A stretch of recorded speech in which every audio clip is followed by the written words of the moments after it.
Welcome to The Debate. If I asked you to rate how your life is going right now on a scale of 1 to 10, and here's the catch, you weren't allowed to choose the number 7. Where would you land? Wow. Taking away the 7 is it's a brilliant constraint. A bit uncomfortable, honestly. Right? Because 7 is so safe. It really is. 7 is the ultimate safe harbor. It's the number we instinctively reach for when life isn't terrible, but it certainly isn't thrilling either. Yeah, exactly. It's the number that essentially says, my life is fine. Please leave me alone. Leave me alone. Exactly. It is the metric of mere survival. And as we look at this concept of the 2026 comeback, I think people are realizing that they just do not want another copy-paste year. Stuck at that baseline 7 out of 10. Yes. They are tired of the gray, complacent middle. So, the central question we are debating today is, how do you actually break out of it? When attempting to escape a complacent life, should our primary focus be on implementing rigid, automated behavioral systems, strict routines, and micro-habits, or On a fundamental psychological realignment of our deeper purpose and values? exactly? It is the classic tension between the mechanics of living and the meaning of living. It really is. And my position today is that structured, consistent routines and behavioral automation are the true, reliable catalysts for change. The meaning follows the mechanics. And I come at it from a completely different angle, as you might expect. I maintain that without a foundational shift in cognitive framing, a deeply visceral sense of purpose, those mechanical habits inevitably collapse under, the slightest pressure. Well, let's lay out our foundational arguments here. I look at this through the lens of cognitive load, right? Relying on motivation to change your life is frankly like trying to heat your house with a blowtorch.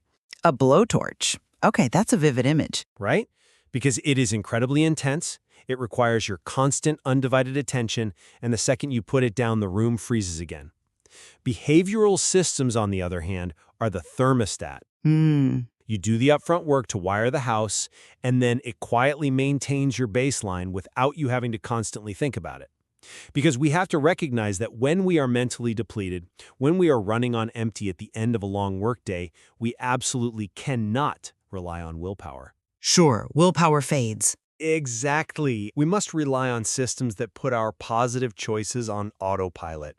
It protects us from our own inevitable fatigue. So I argue true change doesn't come from grand epiphanies. It comes from quiet, boring repetition. I love the thermostat analogy, I really do.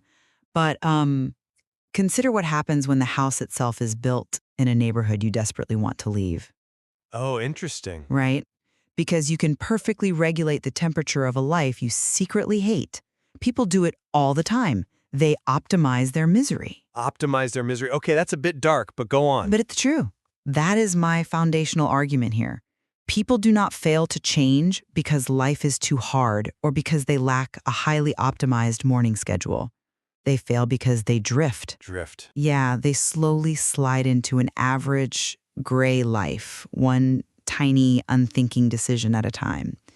If your comeback is entirely built on superficial metrics of success, making a little more money, getting a slightly better body, you will run out of energy incredibly fast. So you're saying the fuel runs out? Exactly. You need a bigger purpose.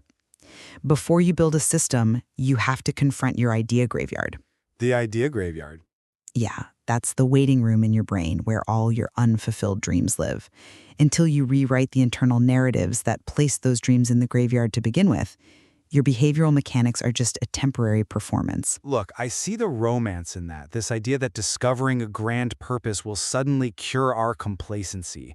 But let's test these theories against the biological reality of a normal day. Okay, let's do it. Because the way a person wakes up is usually the perfect microcosm of this entire debate. If you wake up